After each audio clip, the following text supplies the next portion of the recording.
Hoy vamos a meditar sobre lo que hemos denominado la predicación cortante de Juan Bautista o la predicación confrontadora de Juan Bautista, si así quiere entenderlo. El relato que acabamos de leer nos es ubicado en un momento histórico definido y muy conocido por los contemporáneos, a quienes fue escrito en su momento. Nos da una ubicación con respecto a quién estaba reinando y quién estaba reinando en su momento. Ahora, aunque parecería una tarea fácil, debemos reconocer que hay siempre una discusión, una diferencia de en qué año estamos hablando. Ciertamente, lo que sí está muy seguro es que nuestro Señor Jesucristo nació para lo que nosotros sería el año 4 antes de Cristo. No el año 0, antes, o el año 0 o 1 después, no, sino que las cuentas, el que hizo las cuentas las hizo de alguna forma errónea, y lo que sí es cierto es que nuestro Señor nació para el año 4 antes de Cristo. Así que estamos aquí hablando más o menos, no se sabe con certeza, pero estamos entre el año 26 y 29 después de Cristo. Este relato tiene cabida. Les recuerdo que Dios rompió el silencio que, según los estudiosos de la Biblia, había durado aproximadamente 400 años, y aunque ya había empezado a mandar ángeles y a hablar a María, a Elizabeth, a Zacarías, estamos hablando que desde hace 400 años no se levantaba un profeta públicamente hablando, públicamente, y esta es la diferencia. Aquí Dios rompe el silencio y lo rompe de una forma singular. Les recuerdo que las profecías con respecto a Juan Bautista sería que él prepararía el camino para la venida del Mesías.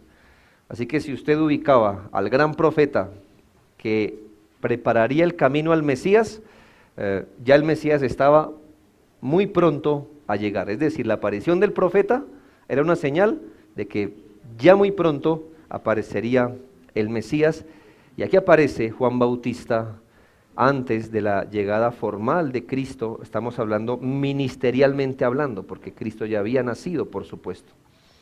Así es como se cumplen esos tiempos profetizados y esperados. Pero Juan Bautista apareció en la historia, hermanos, con un mensaje duro, con un mensaje fuerte, un mensaje que cortaba. Se le dio a él un mensaje de arrepentimiento y fe en el Señor Jesucristo, que al ser escuchado produjo ciertas reacciones.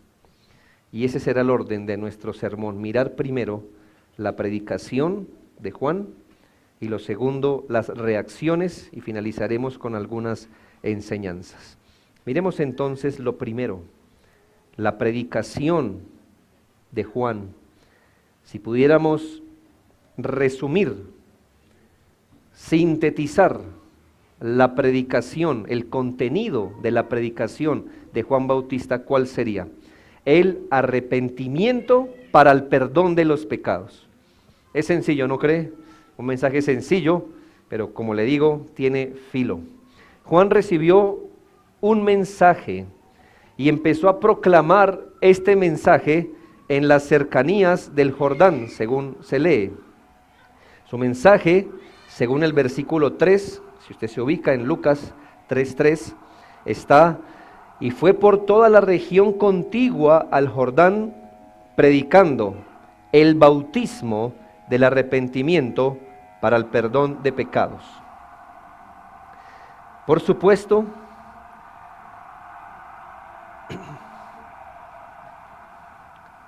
que el mensaje de Juan no es el bautismo para recibir el perdón de pecados. Tiene que entender bien, porque si decimos que el mensaje que se le encomendó fue decir a la gente que se bautizara para recibir el perdón de pecados, ¿qué estaríamos diciendo? Que hay una obra que pudiéramos hacer que como resultado nos dé el perdón de pecados. Y en verdad eso sería algo así como que se le hubiera dicho a Juan que proclame el perdón a través de las obras. Y eso no es así. Pero debemos entender el mensaje, no es el bautismo para el perdón, sino el arrepentimiento para el perdón de pecados. El mensaje que él debería decir es que si la gente se arrepiente de sus pecados, obtendría el perdón de sus pecados. Y el bautismo sería como esa muestra visible de estar arrepentido y de haber sido perdonado en sus pecados. Es decir, si usted era consciente de su pecaminosidad y si usted se arrepentía de todo corazón y se volvía a Dios, el bautismo era una muestra de haber estado arrepentido. Esto está muy de acuerdo con las profecías que se habían hecho con respecto a Juan, como se lee en el versículo 4 al 6, como está escrito en el libro de las palabras del profeta Isaías, que dice: voz del que clama en el desierto. Aquí está hablando de Juan. Y mire el mensaje: preparad el camino del Señor, enderezad sus sendas, todo valle se rellenará y se bajará todo monte y collado, los caminos torcidos serán enderezados y los caminos ásperos allanados, y verá toda la carne la salvación del Señor. Obviamente estamos hablando un lenguaje metafórico. Usted piense en todas las variantes que se puede encontrar en un camino. ¿Y cuál era la idea más o menos? Que si algo falta, hay que rellenarlo. Si algo sobra, hay que quitarlo. Si algo está desviado, hay que enderezarlo. ¿Cuál era el punto? Es como la idea de que cualquier accidente que hay en el camino, accidente topográfico, ¿verdad?, en el camino, sea completamente alisado. Si fuéramos, por ejemplo, a extender un tapete para la avenida de alguien importante, pues no buscaríamos hacerlo en una de las calles características de nuestro barrio, donde hay piedras, donde hay huecos, donde hay cosas así, sino que se buscaría que el camino quedara completamente allanado. Pero estamos hablando de un lenguaje metafórico. No se trataba de enviar una comitiva para que por donde pasara el Mesías estuviera plano, sino es un lenguaje metafórico para señalar que cuando llegara el Cristo debería encontrar un pueblo dispuesto y santo, por lo que cualquier cosa a nivel del alma que impidiera que el Mesías obrara salvación debería ser quitado. Así que cuando se nos dice que Juan hablaba el mensaje del arrepentimiento y enseguida se nos narra lo que dice Isaías, podemos ver claramente qué era lo que se pedía. ¿Qué había fuera del lugar? ¿Qué cosas había en la vida de las personas que faltaba o que sobraba o que estaba torcido? Y eso tocaba remediarlo antes de la venida del Mesías, del Señor Jesucristo.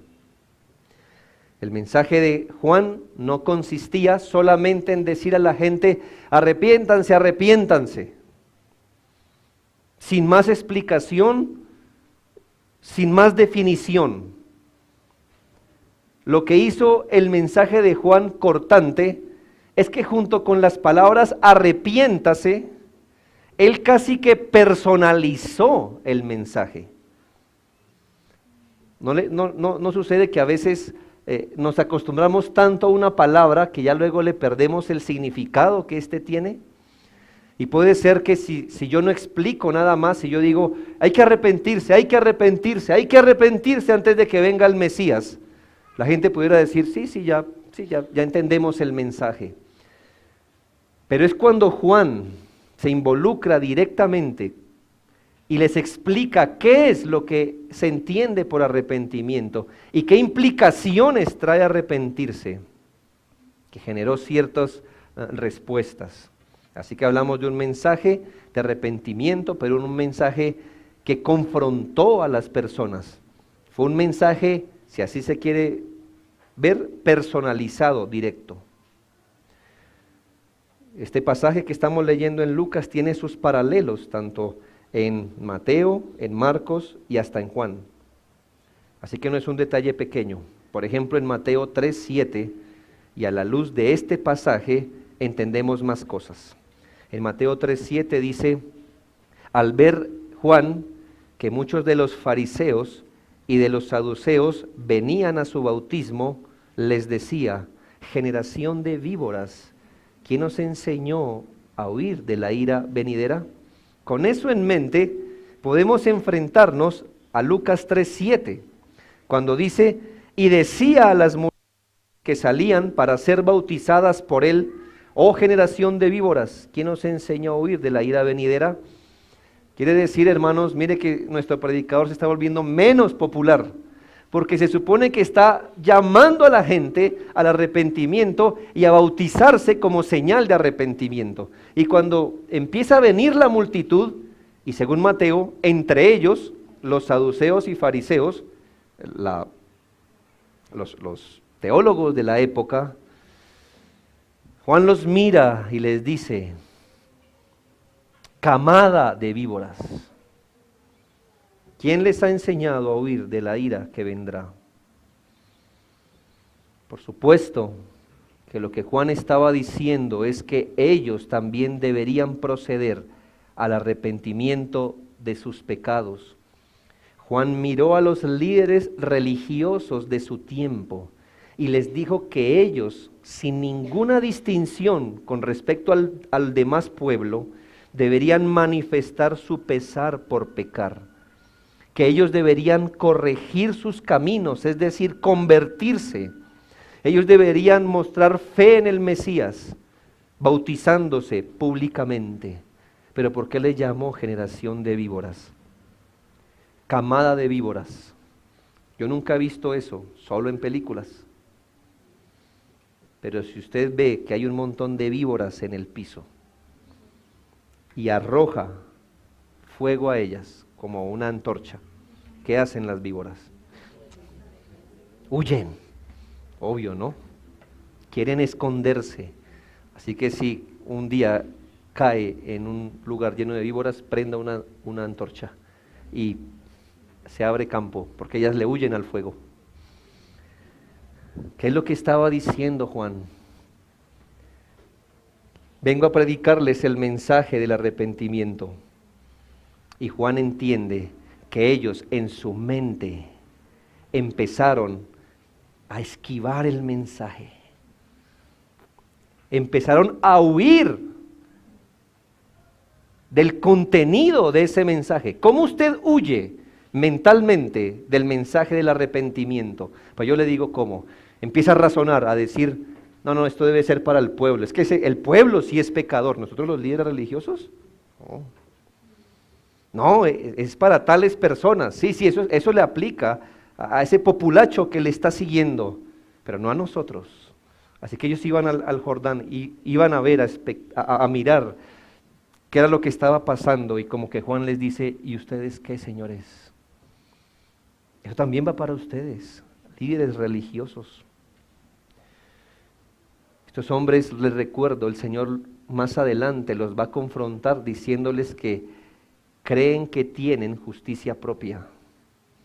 Ellos creen, y siempre creyeron, la mayoría de ellos, que siempre hacían bien las cosas delante de Dios, y que por lo que ellos hacían se ganaban justicia delante de Dios. Por eso en su pensamiento esquivaron siempre el mensaje de arrepentimiento, como diciendo: no tenemos de qué arrepentirnos, o no como los demás que vienen a bautizarse por Juan. Ellos levantaron su cabeza, afirmaron no tener necesidad. Por eso Juan les compara con una camada de víboras que cuando ven el fuego se deslizan con rapidez para no quemarse. Y Juan les afirma que ni su religión, ni su nacionalidad, ni su historia religiosa les va a proteger de las demandas de Dios. Ellos también deberían arrepentirse de sus pecados y mostrar públicamente en el bautismo su conversión a Dios. En otras palabras, ¿qué les estaba diciendo Juan? Señores, ustedes son religiosos, pero ustedes no son de Dios. A los líderes religiosos, ustedes no son de Dios. Ustedes no han entendido. Ustedes están en sus pecados, arrepiéntanse.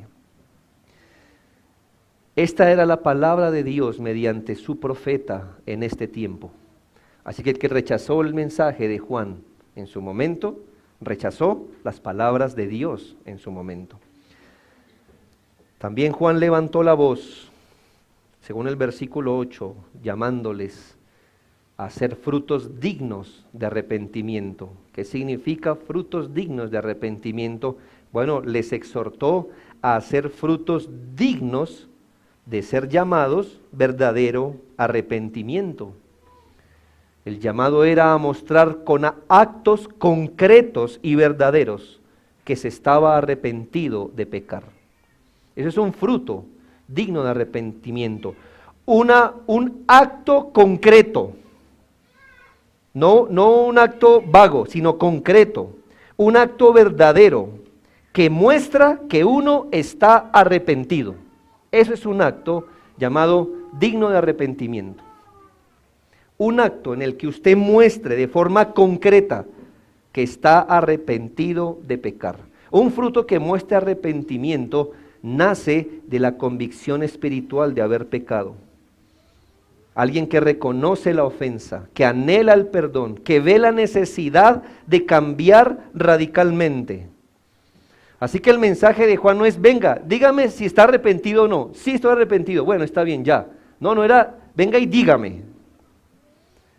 Sino, arrepiéntase, bautícese, mostrando arrepentimiento, y luego traigan frutos dignos de arrepentimiento. Es decir, muéstrenos que está realmente arrepentido por muestras concretas, actos concretos. Juan no es el tipo de predicador que espera ver lágrimas en los ojos de los que les predica. Y no se va contento para la casa diciendo, se conmovieron. ¿Ya vio? El mensaje los hizo llorar. No, él dice, no esquiven el mensaje. Traigan más bien no lágrimas. Traigan fruto de arrepentimiento. Traiga actos concretos que está arrepentido de pecar. No significa, hermano, que en el arrepentimiento no puedan haber lágrimas. Le estoy diciendo que no siempre que hay lágrimas hay arrepentimiento, y eso lo sabía Juan. Ni siquiera Juan estaba contento con que la gente viniera a hundirse en agua. Si eso no era fruto de una verdadera convicción de pecado, bautizarse no es más que un formalismo. Juan anhelaba que estas personas pudieran caer bajo convicción del Espíritu verdadera, pero de nuevo había una justificación. Versículo 8. Haced frutos dignos de arrepentimiento y no comencéis a decir dentro de vosotros mismos. Si nota, no era que ellos dijeran, sino que era algo que pensaban, y Juan lo entiende por el poder de Dios. ¿Cómo se justificaban ellos? ¿Cómo mostraban que eran generación de víboras, huyendo de la ira? Mire lo que pensaban. ¿Tenemos a Abraham por padre? ¿Ve cómo esquivaron? ¿Cómo eran víboras? Cuando vieron el mensaje de fuego del arrepentimiento y se les dijo, ustedes tienen que arrepentirse, ¿cómo lo esquivaron? Nuestro padre es Abraham. Usted está hablando es con el pueblo de Israel, Señor. Pueblo de Dios. Somos descendientes de Abraham. ¿Y qué les dice Juan? Esa excusa no les sirve porque Dios puede levantarle hijos a Abraham aún de estas piedras. Es decir, Dios puede levantar hijos de la fe de gente que no es pueblo de Israel. Mire esta gente que viene arrepentida. Mire esta gente que viene dolida. Mire los que están mostrando frutos de arrepentimiento. es el publicano, es la ramera, es el gentil. Dios puede levantar hijos de ellos. No esquiven el mensaje. Juan les advierte a no justificarse, a no esquivar el mensaje del arrepentimiento. Y por un momento piense, hermano, ¿por qué es tan tentador esquivar el mensaje del arrepentimiento? ¿Y por qué es tan duro escucharlo? Mi hermano, porque cada vez que se predica el arrepentimiento, se nos está diciendo a cada uno de nosotros que somos pecadores. Y aunque eso ya lo sabemos, ¿verdad? Es más, el que se pierde, pregúntele al hombre más orgulloso, ¿usted cree que es pecador? Va a decir, sí, todos lo somos. Todos somos pecadores. Pero no es simplemente eso. ¿Por qué el mensaje del arrepentimiento es tan difícil de escuchar y por qué, entre otras cosas, todos nosotros podemos parecer víboras huyendo del fuego? Porque la palabra de Dios desaprueba nuestro camino. Lo desaprueba. Y eso nos ofende. Todos nosotros queremos hacer de nuestra vida lo mejor que podamos. Y cuando Dios nos mira, nos dice, eso, exactamente eso, me ofende. Pero es que es lo que he podido hacer mejor. Eso me ofende, eso está mal. Pero si hago esta cosa, peor aún. Peor. Y eso ofende. A nadie le gusta que le diga que así como piensa, está mal. Como habla, está mal. Lo que cree, está mal. Lo que hace está mal y lo que no hace, por eso también está mal. Nos gusta que nos digan, buena idea. O qué capaz eres. O qué inteligente. O acertaste. Buena respuesta. Buena pregunta. Qué inteligente. Pero cuando se nos predica el arrepentimiento, implícitamente, ¿qué se nos está diciendo? No.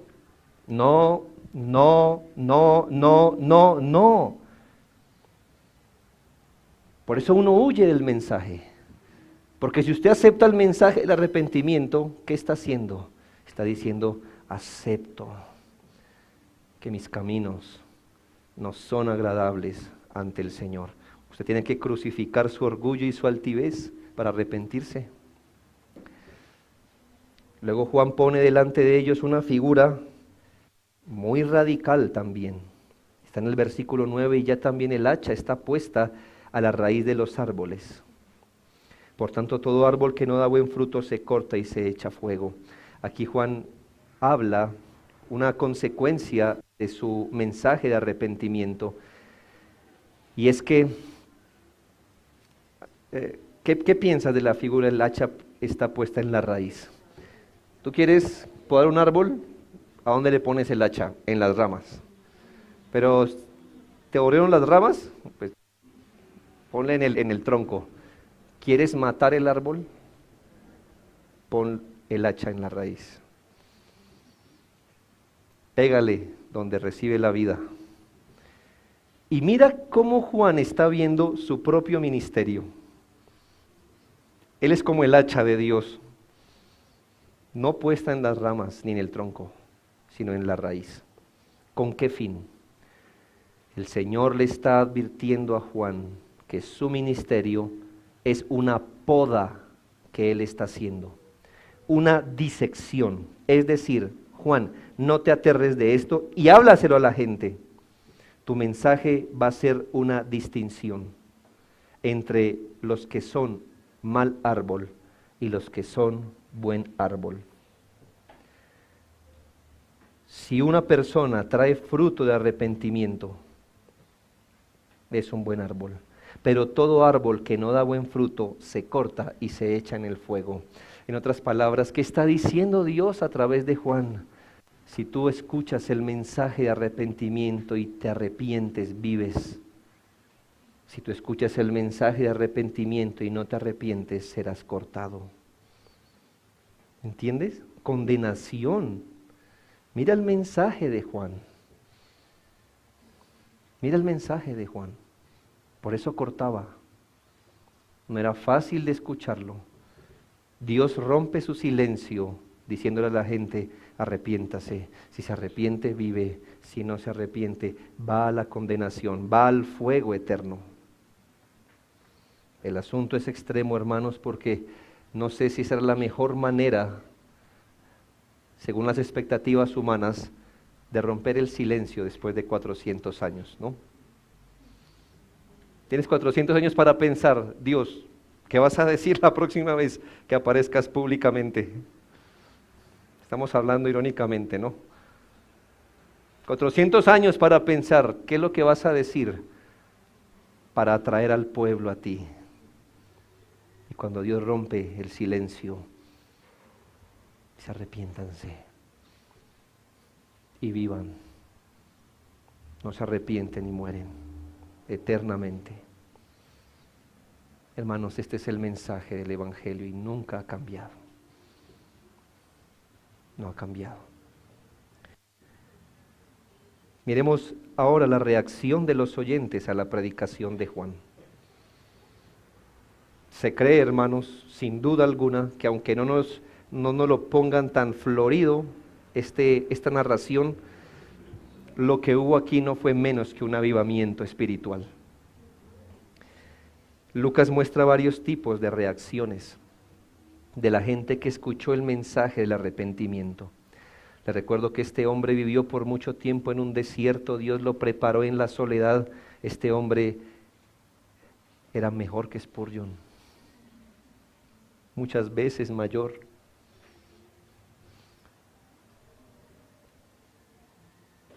Entre la gente que escuchó el mensaje estuvo quien cuestionó su mensaje. Podemos ir a Juan 1, 23 al 25, para que notes cómo era el ambiente de los que escucharon. Dijo Juan 1:23, yo soy la voz de uno que clama en el desierto. Enderezad el camino del Señor, como dijo el profeta Isaías. Y los que habían sido enviados para preguntarle eran de los fariseos, y le preguntaron y le dijeron, ¿por qué pues bautizas si tú no eres el Cristo, ni Elías, ni el profeta? Mire esa primera reacción, hermano. En otras palabras, ¿quién es usted para que nos mande a arrepentir? ¿Es usted el Cristo? Si es usted el Cristo, díganoslo. Pero si no es, ¿por qué nos predica usted? ¿Quién es usted para decirnos? ¿Es usted el Cristo? No. ¿Es usted el Elías? ¿Es usted el profeta? ¿Quién es usted? Yo soy uno que clama en el desierto. ¿Quién es usted? ¿Quién es usted? Por eso se les dijo generación de víboras. Ya que escucharon el mensaje del arrepentimiento. ¿Y sabe cómo también lo esquivaron? Poniendo en duda al mensajero para poner en duda su mensaje. ¿Quién es usted para que nos diga eso? Como usted es un don nadie, lo que usted dice no nos obliga, no nos obliga. Y allí ves una de las primeras reacciones, hermanos, resistencia a la predicación del arrepentimiento. Pero no todo fue así. Hubo gente que cayó bajo convicción de pecado, y eso lo podemos ver en Marcos capítulo 1. En Marcos capítulo 1, 4 y 5 se nos muestra que sí, unos resistían el mensaje, por supuesto, pero mira lo que dice Marcos 1, 4 y 5. Bautizaba Juan en el desierto y predicaba el bautismo de arrepentimiento para perdón de pecados, y salían a él toda la provincia de Judea y todos los de Jerusalén, y eran bautizados por él en el río Jordán, confesando sus pecados. Había gente que rechazaba, pero Dios acompañó el mensaje de Juan. Y muchos iban, hermanos. Las palabras aquí usadas nos dan la idea que no eran pocos, sino muchos que se bautizaban confesando sus pecados.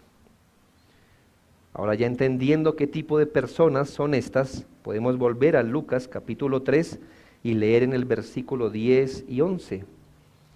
Y la gente, esta gente que salía a él, le preguntaba diciendo, entonces, ¿qué haremos? Mira cómo la gente, no los que resistieron el mensaje, sino los que tenían oídos, llegaron a la pregunta, a la pregunta que era, hermanos. ¿Cuál es la pregunta? ¿Qué haremos? Ya hemos entendido el mensaje, que estamos andando mal y que si no nos arrepentimos, seremos condenados. ¿Qué haremos entonces? Y aquí Juan, de una forma muy práctica, les va a decir, entre otras palabras, arrepiéntanse, pero traigan fruto de arrepentimiento. Hermanos, estas no fueran las únicas palabras que dijo Juan, porque el Evangelio dice, y con palabras como estas, él exhortaba. Aquí nos van a dar solo unos ejemplos de cómo él aplicaba este mensaje. Versículo 11, y respondiendo les dijo, el que tiene 2 túnicas, dé al que no tiene. Es decir, Dios te ha bendecido, pero tienes un corazón codicioso, arrepiéntete de tu codicia, vuélvete generoso. Tienes que comer, Dios te ha bendecido, no seas mezquino, no seas egoísta, no seas envidioso, no seas codicioso, ve y dale al que no tiene que comer. Luego vinieron también, versículo 12, unos publicanos para ser bautizados. Mira el tipo de persona que escucha el mensaje, no el fariseo, no el saduceo, el tristemente célebre publicano. ¿Sabes? La Biblia los señala de una forma especial. Rameras, ladrones, pecadores y publicanos. Como si dijera, está el pecador, está el miserable pecador y está el publicano. Esa es una clase de pecador especial, fuerte, es una clase de pecador aparte. La Biblia lo trata así. Esta gente no era cualquiera, hermano, era gente odiada realmente, era gente mala realmente. Si él podía dejarlo aguantar hambre usted, para él tener dinero lo hacía.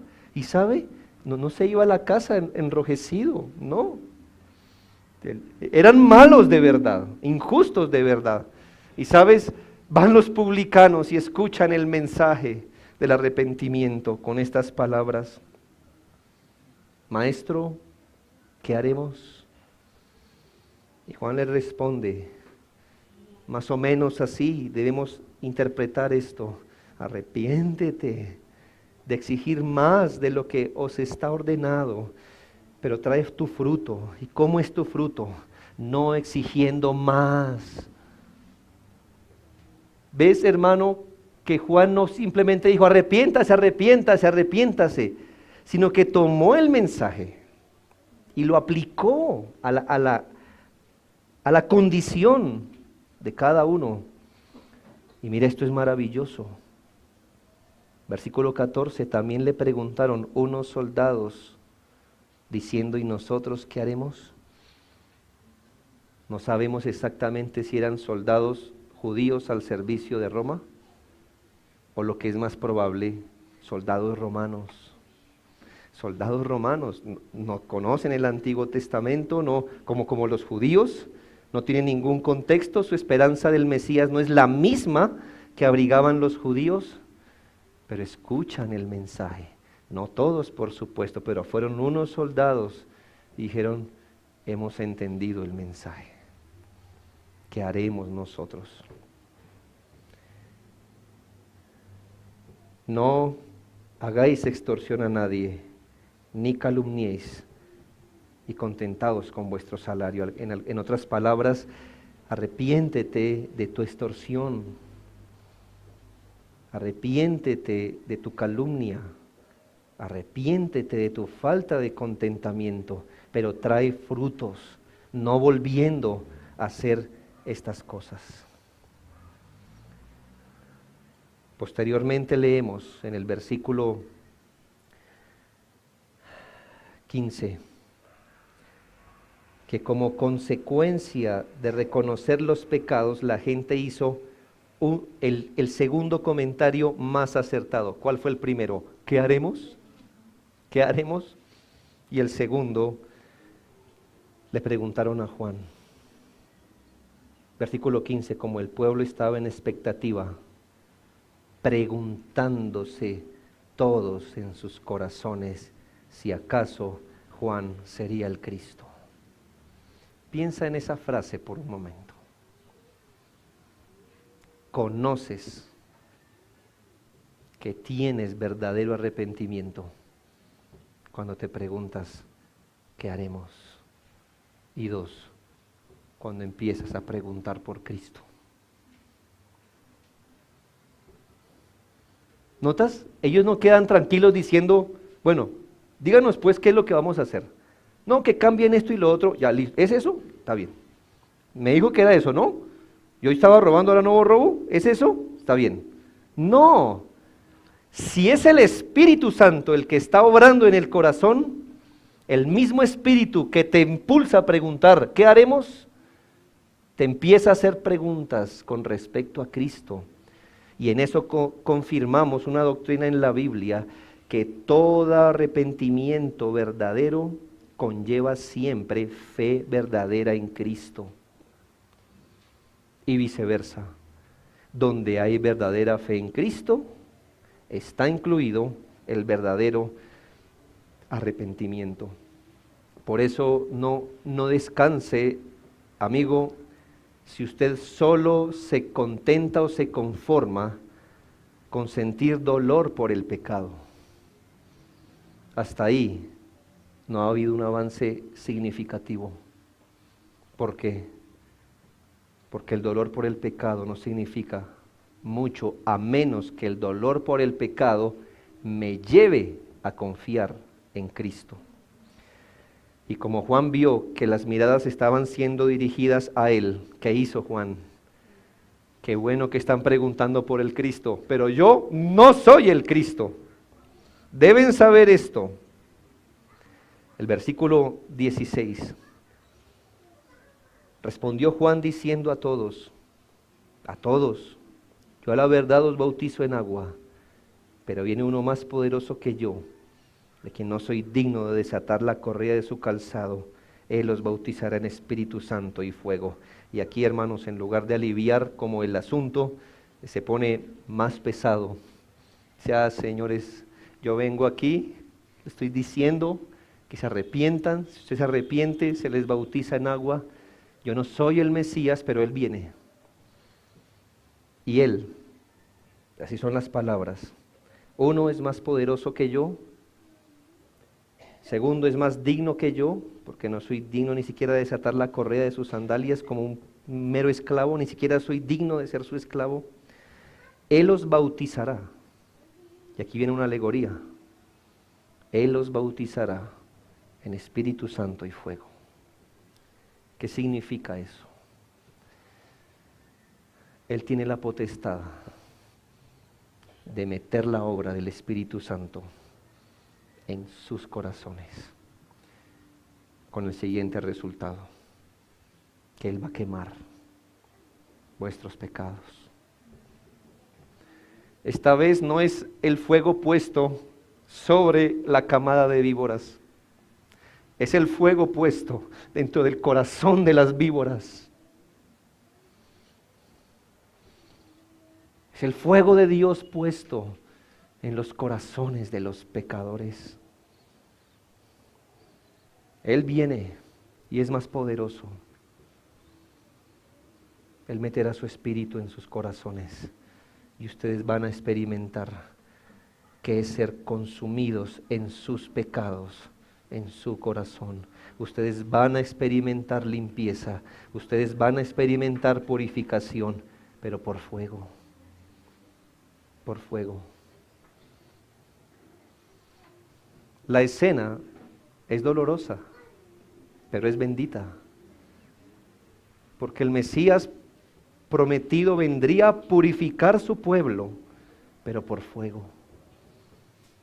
Por eso, hermanos, No sé si su experiencia de conversión fue dramática o menos dramática, pero lo que sí debió pasar es que cada uno que hoy está en Cristo ha debido enfrentarse continuamente a ese fuego que quema nuestros corazones. ¿Qué cristiano no se ha dolido realmente viendo su propia condición? ¿Qué cristiano no lo ha hecho? No con alegría, diciendo cosas como, es que yo soy, yo soy tan bravo, yo soy más iracundo, es que así era mi papá, No. Piensas en tu carácter, ves la Biblia y no puedes dejar de decir, soy un hombre miserable, soy un hombre malo. Si vosotros siendo malos sabéis dar buenas dádivas a vuestros hijos, yo soy el peor de los malos porque además de ser malo ni siquiera doy buenas dádivas a mis hijos. ¿No ves cómo cortan esos versículos? Y ayer cuando se nos explicaba a los hombres, amad a vuestras mujeres como Cristo, esa espada derriba el corazón. ¿Alguna vez lo hemos hecho, hombres? ¿Alguna vez puedes decir que has hecho esto? ¿Has amado a tu esposa como Cristo? ¿No te dueles de eso? ¿No fuiste ayer a la cama antes de dormir diciendo, otra vez, Señor, gracias por recordarme lo que no soy? Tanto me hace falta para hacer. Él viene a purificar su pueblo por el fuego que nos consume adentro. Generalmente, hermanos, cuando hay verdadero arrepentimiento, se carga con un sentido de tristeza. Y como si no fuera ya claro, mira cómo refrenda su idea con este ejemplo en el versículo 17. Su aventador está en su mano, y limpiará su era, y recogerá el trigo en su granero, y quemará la paja en fuego que nunca se apagará. Lamentablemente los que vivimos en las ciudades no entendemos nada de esto, y quizá los niños menos.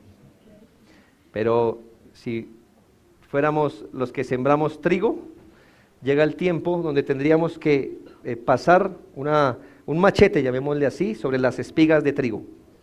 Entonces las arrumamos en montones.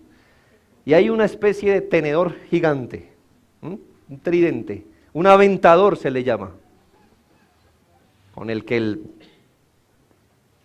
el hombre que va a aventar le pega al montón de paja, porque el trigo está recubierto por una cascarita de paja, le pega, y luego toma el tridente y toma el montón y saca hacia arriba todo el montón que coja. ¿Con qué fin? Con el fin de que el viento se lleve la cascarilla y caiga el trigo que es más pesado. Y eso lo hace. ¿Qué está haciendo él? Está separando la pajilla del trigo. Y así muchas veces el tridente va y viene, sube y baja, hasta que queda el trigo y se va la pajilla. Mira cómo Juan Bautista califica el ministerio del Señor Jesucristo, de lo que vendría a ser. Dice, su aventador, hablando de Cristo, estará en su mano y limpiará su era. Recogerá el trigo en su granero y quemará la paja, esa paja que sobró, en fuego que nunca se apaga. ¿Qué le suena? ¿No le suena lo mismo a la raíz puesta, el hacha puesta en la raíz? Diciéndole, señores, escuchas al Mesías y te salvas, lo rechazas y te condenas en el fuego eterno. Y dice la Biblia, para terminar este punto, con estas y otras muchas exhortaciones, anunciaba las buenas nuevas al pueblo. Usted dirá, buenas noticias, sí, nos ha venido dando duro, Pero a ese mensaje confrontador de arrepentimiento y fe en Cristo, la Biblia le llama buenas nuevas. Y piensa en esta última reacción. Y aquí encontramos, Juan es un mensajero de Dios. ¿Por qué lo digo, hermanos? Porque él no tenía un mensaje para judíos y otro para gentiles. No tenía un mensaje para pobres y otro para ricos. Uno para religiosos y otro para paganos. Entonces, dice el 18, Herodes el tetrarca, siendo reprendido por Juan a causa de Herodías, mujer de Felipe su hermano, le quitó la mujer a su hermano. Y de todas las maldades que Herodes había hecho, o sea que eso no era lo único que había hecho, el hombre era malo, sobre todas ellas añadió además esta: encerró a Juan en la cárcel. ¿Por qué? Porque Juan también lo miró y le dijo: arrepiéntase o será condenado. Abandone a esa mujer, traiga frutos de arrepentimiento. Ah, pero él no era judío, ni cercano, era romano, y era el más importante de su región, como el alcalde, pues. Y Juan lo miró y le dijo: arrepiéntase. No tengo un mensaje para judíos y otro para usted, ni para ricos ni para pobres. Usted está mal. Usted debe arrepentirse y bautizarse como muestra al hombre políticamente más importante de ese momento. Y aquí se nos muestra una reacción que también debes esperar cuando es predicado el Evangelio del hombre que apaga al mensajero. ¿Sabes que Juan no salió de la cárcel? ¿Sabes que Juan murió? No sabemos qué tan rápido. Lo que sí sabes es que por predicar el arrepentimiento, Juan fue a la cárcel. Dios lo preparó 30 años y su ministerio no duró 1 año y medio por mucho. Y muere por predicar el arrepentimiento de los pecados y la fe en Jesucristo. Déjame unas enseñanzas finales. El mensaje de Juan es drástico. El mensaje del arrepentimiento es sobrecogedor. Dios envió un salvador de pecados y el mensaje de Juan era arrepentimiento para el perdón de los pecados. El mensaje de Juan es una presentación majestuosa de lo que es el Evangelio: arrepentimiento, fe en Jesucristo, perdón de pecados, salvación y vida eterna o condenación eterna. ¿Qué le faltó al mensaje de Juan? Nada. Este es el antiguo y gran conocido Evangelio. Esto presupone, hermanos, si Dios envió a un profeta con ese mensaje y luego envía a su Hijo con el mismo mensaje, esto presupone nuestra condición perversa. ¿Por qué el Hijo de Dios o por qué un profeta así fue enviado? Porque somos pecadores. ¿Por qué el Hijo de Dios fue enviado? Porque somos pecadores. ¿Por qué el Hijo de Dios se encarnó como sustituto y representante? Porque somos pecadores. ¿Por qué el Evangelio debe ser predicado? Porque somos pecadores. Somos pecadores. No hay otra explicación. Debido a esta realidad, el Evangelio nos llama a arrepentirnos, a aceptar que somos pecadores, a dolernos por nuestra condición, a aborrecernos por esa condición, a llorar en el alma, a mirar a Jesucristo y apartarnos del mal. Si esto no ocurre, habrá condenación eterna. El mensaje del arrepentimiento no es ambiguo. Hoy nos ha tocado vivir días malos, aún desde los púlpitos se escuchan cosas como: escucha esto es verdad hoy. Un pastor se paró frente a una conferencia y dijo, mira, yo tengo afectos y sentimientos profundos por los hombres. Tengo amor romántico por los hombres. Pero soy célibe, es decir, no he caído en pecados físicos. Organizaciones reformadas lo han aplaudido y acogido como qué hombre tan valiente y tan sincero. Y yo le preguntaría a él, ¿no dice la Escritura que debemos arrepentirnos hasta de nuestros deseos pecaminosos? ¿Dónde está el mensaje del verdadero arrepentimiento en esto? Esa nueva manera de ver el arrepentimiento como yo sé que está mal, pero desde que no peque externamente. Hoy, hermanos, se negocia con muchas personas. Bueno, ¿qué tanto está dispuesto a recogerse de su vida antigua? ¿Cuánto es lo máximo, pues, que usted puede recogerse? A ver, sí, si usted viene haciendo todo mal, ¿cuánto es lo máximo que se recoge y empezamos a negociar si usted es creyente, si va a ser miembro de la iglesia o no? No, terrible condición es esta, que dice la Escritura, arrepiéntete y trae frutos dignos de arrepentimiento. El verdadero arrepentimiento no se muestra en cuántas lágrimas has derramado, sino en qué tanto te has apartado del pecado. Es tu vida, no tus lágrimas, lo que evidencia el arrepentimiento genuino. No son tus palabras, es tu aborrecimiento al pecado, es tu miedo a pecar, es tu amor por el Señor. Y ten en cuenta que al final el mensaje del Evangelio hace una disección, pone a un lado a los que han caído realmente bajo convicción de pecado y pone al otro lado los que no. Unos oirán, vendrán a Cristo, mostrarán frutos de arrepentimiento. Otros serán como víboras huyendo del fuego. Se irán, cuestionarán, dirán que la iglesia es legalista, se pondrán bravos, dirán no es mi caso, eso es de otros, yo no soy tan pecador, cerrarán sus oídos y serán condenados.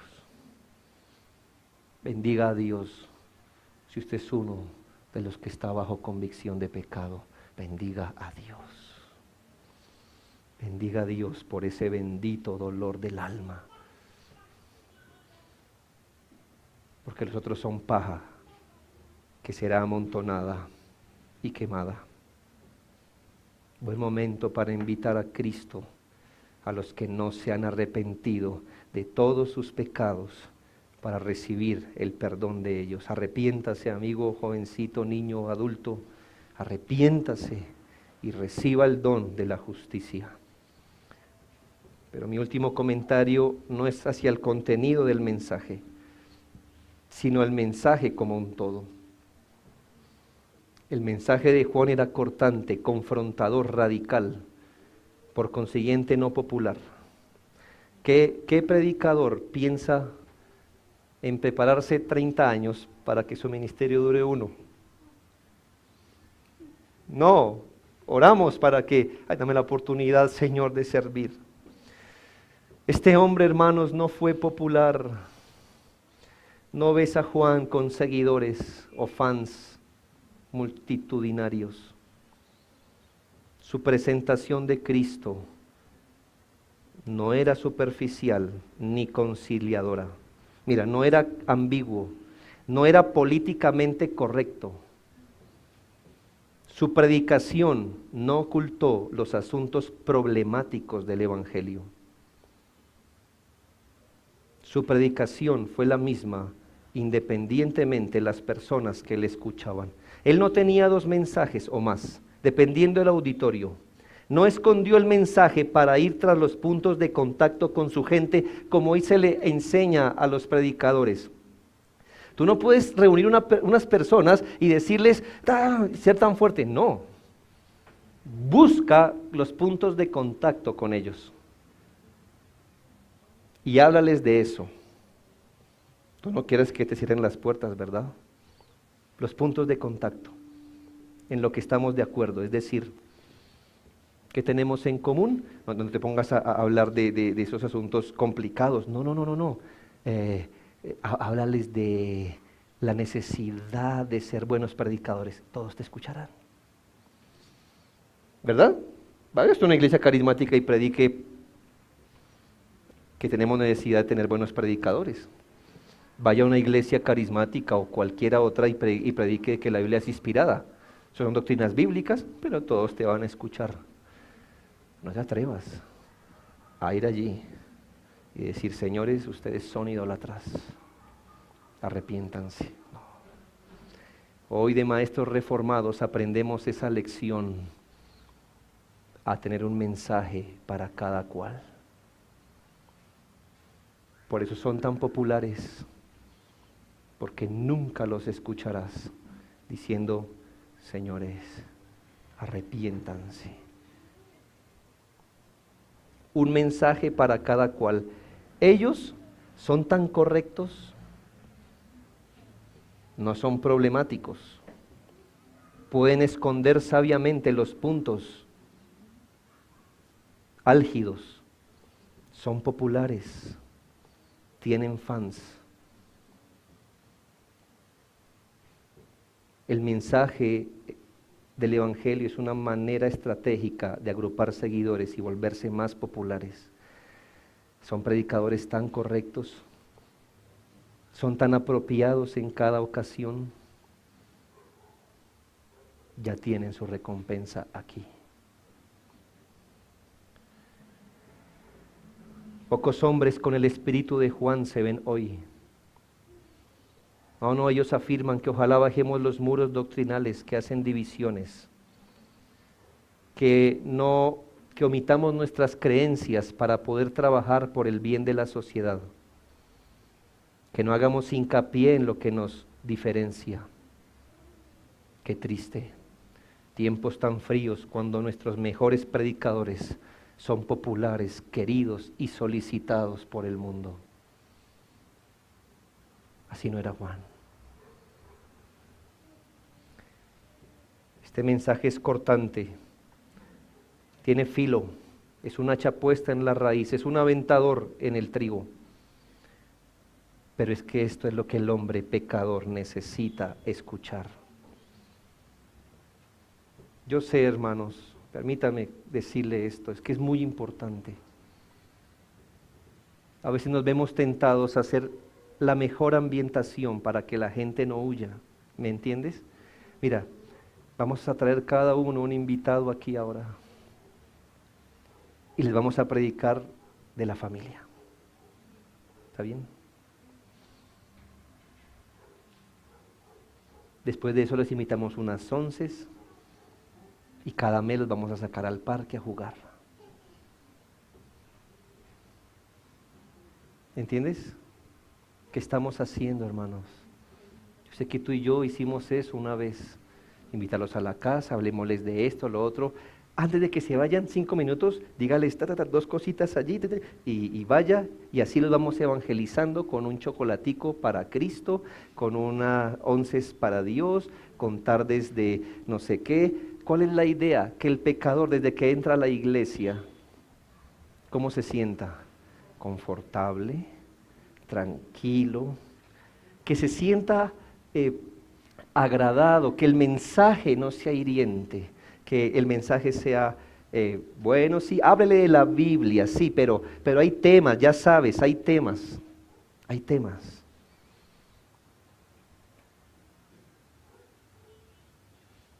Dios rompió un silencio de 400 años, enviando un hombre brusco, que se vestía de pelo de camello y un cinturón rústico, que aprendió a comer de lo que encontraba en las pequeñas lagunas,